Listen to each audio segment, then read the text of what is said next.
Here's how you can make Google Chrome your default browser. So first navigate to applications on your PC. So open your search bar and search for apps, hit enter, and it will open up your settings where you can click on apps here. Now on this page you will see bunch of options from which we are going to simply click on default apps. Once you click on default apps, you're going to see all the list of applications you will have.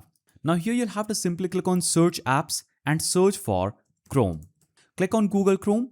It will open up this page where you can simply click on this set default option and Google Chrome will be instantly set as your current browser for your PC. Now, one more thing, you're going to see some default file types or link types just below this page.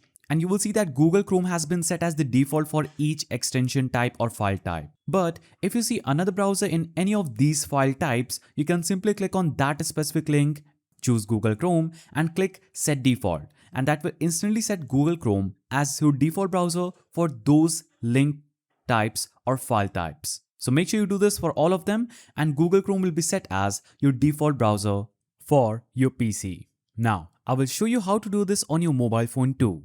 To do this, simply open Settings on your mobile phone, click on the search icon and search for Applications. Now simply click Apps. Here you will see a list of apps available on your phone. Simply click on the search icon. Here you'll have to simply search for Chrome. Click on Chrome and it is going to open up this page. Now on this page, we are going to simply scroll down and navigate to this section that says Defaults. Under Defaults, you will see Browser app. Click on it and you will see two options, Chrome and Samsung browser. Simply choose Chrome and Google Chrome will be set as your default browser on your mobile phone.